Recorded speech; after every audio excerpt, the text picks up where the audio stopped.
S ಕೈಗೆ ಅಸ್ತ್ರವಾಯಿತು ಮಹಿಳೆಯ ಬಗ್ಗೆ ಎಚ್ಡಿಕೆ ಹೇಳಿಕೆ. ಎಸ್ ಇದಕ್ಕೆ ಸಂಬಂಧಪಟ್ಟಂತೆ ಹೆಚ್ಚಿನ ಅಪ್ಡೇಟ್ಸ್ ಬರ್ತಾ ಇದೆ, ನೋಡ್ಕೊಂಡು ಬರೋಣ.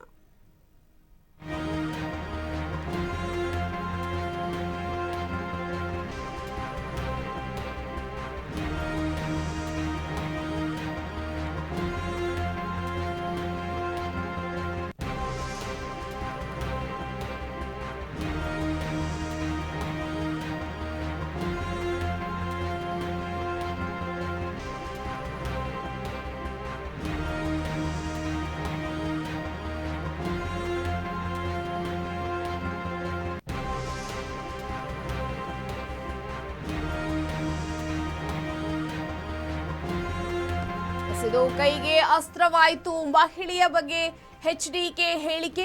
ದೇವೇಗೌಡರಿಗೂ ಕೈ ಕಾರ್ಯಕರ್ತೆಯರಿಂದ ಪ್ರತಿಭಟನೆಯ ಬಿಸಿ.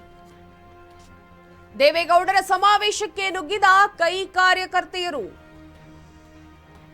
ಇಬ್ಬರು ಕಾಂಗ್ರೆಸ್ ಕಾರ್ಯಕರ್ತೆಯರಿಂದ ಹೈ ಡ್ರಾಮಾ. ಸಮಾವೇಶದಲ್ಲಿ ಎಚ್ಡಿ ವಿರುದ್ಧ ಘೋಷಣೆ. ಕಾರ್ಯಕರ್ತೆಯರನ್ನು ವಶಕ್ಕೆ ಪಡೆದ ಪೊಲೀಸರು.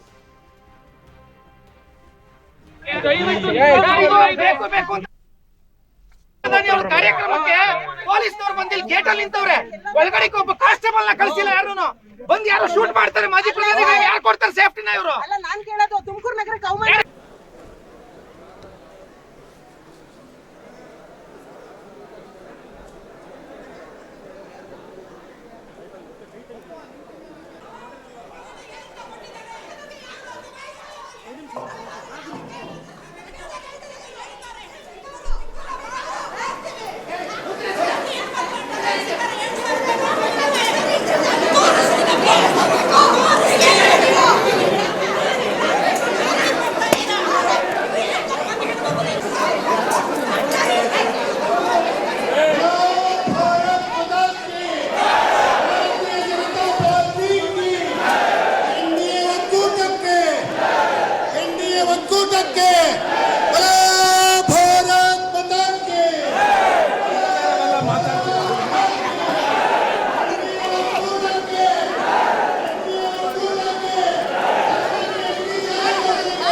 ಮಾಜಿ ಪ್ರಧಾನಿ ಅವರ ಕಾರ್ಯಕ್ರಮಕ್ಕೆ ಪೊಲೀಸ್ನವರು ಬಂದಿಲ್ಲ, ಗೇಟ್ ಅಲ್ಲಿ ನಿಂತವ್ರೆ. ಒಳಗಡೆ ಒಬ್ಬ ಕಾನ್ಸ್ಟೇಬಲ್ ನ ಕಳಿಸಿಲ್ಲ. ಯಾರು ಬಂದು ಯಾರು ಶೂಟ್ ಮಾಡ್ತಾರೆ? ಮಾಜಿ ಪ್ರಧಾನಿಗಳಿಗೆ ಯಾರು ಕೊಡ್ತಾರೆ ಸೇಫ್ಟಿನ? ಇವರು ಸರ್ಕಾರದ ಕೈಗೊಂಡ ಕೆಲಸ ಮಾಡ್ತಿದ್ದಾರೆ. ಏನ್ ಮಾಡ್ತಿದ್ದಾರೆ ಪೊಲೀಸ್ನವರು? ಕಾಂಗ್ರೆಸ್ ಸರ್ಕಾರದ ಕೈಗೊಂಬೆಗಳು ಪೊಲೀಸ್ನವರು. ಯಾರು ಬಂದು ಒಬ್ಬರೇ ಒಬ್ಬ ಪೊಲೀಸ್ನವರು ಇಲ್ಲ ರೀ ಒಳಗಡೆ. ಇಷ್ಟು ಸುಮ್ಮನೆ ರೋಡಲ್ಲಿ ನಿಂತವ್ರೆ. ಮಾಜಿ ಪ್ರಧಾನಿಗೆ ಒಂದು ಸೇಫ್ಟಿ ಬೇಡವೇನ್ರಿ? ಸೆಕ್ಯೂರಿಟಿ ಕೊಡ್ತೀರಿ ನೀವು ದೇವೇಗೌಡರಿಗೆ? ಯಾರು ಅವರೆಲ್ಲ? ದೇವೇಗೌಡರಿಗೆ ಮಾಡ್ರೆ ಅವಮಾನ ಪೊಲೀಸ್ ಇಲಾಖೆ. ಇವತ್ತು ಯಾರು ಅಂತ ನಾವೇನ್ ಹೇಳೋಣ ಸರ್? ಅಲ್ಲ, ನಿಮಗೆ ಗೊತ್ತಿಲ್ವಾ? ಇವತ್ತು ಪೊಲೀಸ್ ಇಲಾಖೆಯಿಂದ ಈ ಸರ್ಕಾರದಿಂದ ಈ ಸರ್ಕಾರದಿಂದ ದೇವೇಗೌಡರಿಗೆ ಅವಮಾನ ಆಗಿದೆ. ಈ ಕಾಂಗ್ರೆಸ್ ಸರ್ಕಾರ ದೇವೇಗೌಡರಿಗೆ ಅವಮಾನ ಮಾಡಬೇಕು ಅಂತ ದೇವೇಗೌಡರಿಗೆ ಅವಮಾನ ಕಾಂಗ್ರೆಸ್ ಸರ್ಕಾರಕ್ಕೆ ಪ್ರಧಾನಿಗಳೆಲ್ಲ ಲಾಟ್ರಿ ನಿಷೇಧ, ಸಾರಾಯಿ ಮನ್ನಾ ಮಾಡಿದ್ರಲ್ಲ, ರೈತರ ಸಾಲ ಮನ್ನಾ ಮಾಡಿದ್ರಲ್ಲ ಕುಮಾರಣ್ಣ, ಅದಕ್ಕೆ ನಾವು ಕೊಟ್ಟು ಕೊಡುಗೆ ಇವತ್ತು. ಆಯ್ತಾ? ಅವರೆಲ್ಲ ಹೆಣ್ಮಕ್ಳನ್ನ ಮುಂದೆ ಬಿಟ್ಟು ಆಟ ಆಡ್ತಿದ್ದಾರೆ ಅಂದ್ರೆ ನಾಚೆ ಆಗ್ಬೇಕು ಆ ಸರ್ಕಾರಕ್ಕೆ. ಏನ್ ಅನ್ಕೊಂಡಿದ್ದಾರೆ ಬೇಕು ಅಂತ ಆಗಿರೋದು.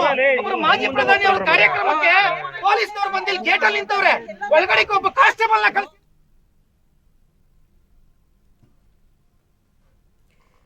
ಎಸ್ ಕೈಗೆ ಅಸ್ತ್ರವಾಗಿರುವಂತದ್ದು ಎಚ್ಡಿಕೆ ಹೇಳಿರುವಂತಹ ಹೇಳಿಕೆ, ಮಹಿಳೆಯ ಬಗ್ಗೆ ಹೇಳಿರುವಂತಹ ಹೇಳಿಕೆ ದೊಡ್ಡ ಮಟ್ಟಿಗೆ ವಿವಾದವನ್ನ ಸೃಷ್ಟಿ ಮಾಡಿದೆ. ನಾವು ಕೂಡ ದೃಶ್ಯದಲ್ಲಿ ಗಮನಿಸ್ತಾ ಇದ್ದೀವಿ.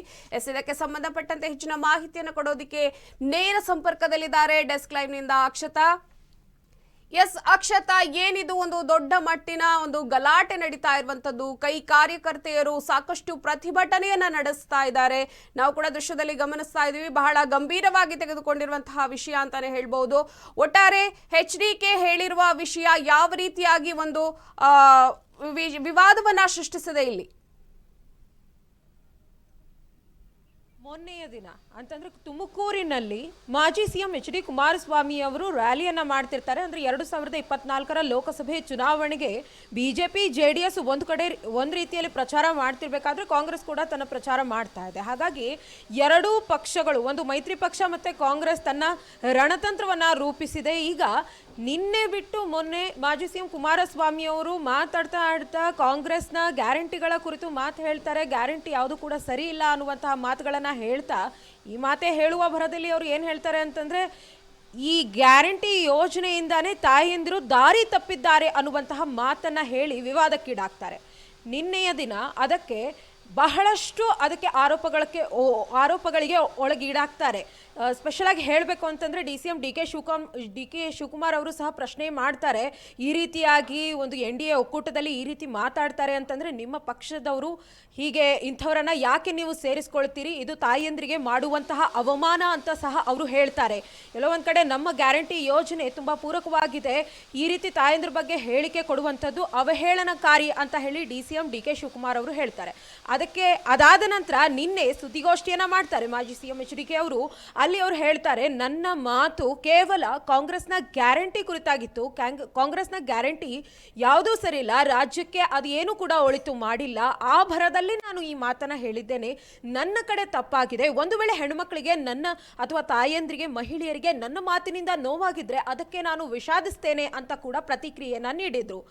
ಆದರೆ ಅದಕ್ಕೆ ನಿನ್ನೆ ನಾವು ನೋಡ್ಬೇಕಂದ್ರೆ ಮಾಜಿ ಪ್ರಧಾನಿಗಳಾಗಿರುವಂಥ HD ದೇವೇಗೌಡರು, ತುಮಕೂರು BJP ಅಭ್ಯರ್ಥಿಯಾಗಿರುವಂತಹ V ಸೋಮಣ್ಣ ತುಮಕೂರಿನ ಕುಂಚಿಟಿಗ ಅನ್ನುವಂತಹ ಸಭಾಭವನದಲ್ಲಿ ಒಂದು ಸಭೆ ಅಂದ್ರೆ ಸಮಾವೇಶವನ್ನ ನಡೆಸ್ತಾ ಇರ್ತಾರೆ. ಅಂತಹ ಸಂದರ್ಭದಲ್ಲಿ ಇಬ್ಬರು ಮಹಿಳೆಯರು ಅಂದ್ರೆ ಒಂದು ಕಾರ್ಯಕರ್ತೆಯರು ಅನ್ನುವ ಸೋಗಿನಲ್ಲಿ ಬರ್ತಾರೆ. ಅವರು ಬಂದು ಅಲ್ಲಿ ಅವರನ್ನ ವೇದಿಕೆ ಮೇಲೆ ಹೋಗಿ ಕುಮಾರಸ್ವಾಮಿ ಅವರು ಹಾಗೆ ದೇವೇಗೌಡರ ವಿರುದ್ಧವಾಗಿ ಮಾತಾಡುವಂಥದ್ದು, ಅವರ ವಿರುದ್ಧ ಘೋಷಣೆ ಕರೆಯುವಂಥದ್ದು ಕೆಲಸವನ್ನ ಮಾಡ್ತಾರೆ. ಆಗ BJP ಮತ್ತು JDS ಕಾರ್ಯಕರ್ತರು ಅವರ ಮಧ್ಯೆ ಒಂದಷ್ಟು ಜಗಳಗಳಾಗುತ್ತೆ, ನೀವು ನೋಡಬಹುದು ದೃಶ್ಯಗಳಲ್ಲಿ. ಹೀಗಾಗಿ ಎಲ್ಲೋ ಒಂದು ಕಡೆ ಮಹಿಳೆಯರಿಗೆ ಈ ರೀತಿ ಆಗಿದೆ ಅಂತಂದ್ರೆ ಈಗ V ಸೋಮಣ್ಣ ಅವರು ಅದಕ್ಕೆ ಸ್ಪಷ್ಟೀಕರಣವನ್ನ ಅದೇ ಸಭೆಯಲ್ಲಿ ಅವರು ಹೇಳ್ತಾರೆ. ದೇವೇಗೌಡರು ಸಮುದ್ರದಂಥವ್ರು, ಅವ್ರಿಗೆ ಇಂಥ ಎಲ್ಲ ಸಣ್ಣ ಪುಟ್ಟ ವಿಷಯಕ್ಕೆ ತಲೆ ಕೆಡಿಸ್ಕೊಳ್ಳಲ್ಲ ಅನ್ನುವಂತಹ ಮಾತು. ಪಲ್ಲವಿ, ಓಕೆ, ನಿಮ್ಮೆಲ್ಲ ಮಾಹಿತಿಗಾಗಿ ಧನ್ಯವಾದ ಅಕ್ಷತಾ. ಕಾರ್ಯಕರ್ತರಿಂದ ಪ್ರತಿಭಟನೆ ನಡೀತಾ ಇರುವಂತದ್ದು. ದೇವೇಗೌಡರ ಸಮಾವೇಶಕ್ಕೆ ಕೈ ಕಾರ್ಯಕರ್ತೆಯರು ನುಗ್ಗಿ ಸಾಕಷ್ಟು ಬಿಸಿಯನ್ನ ಮುಟ್ಟಿಸಿದ್ದಾರೆ ಅಂತಾನೆ ಹೇಳ್ಬಹುದು.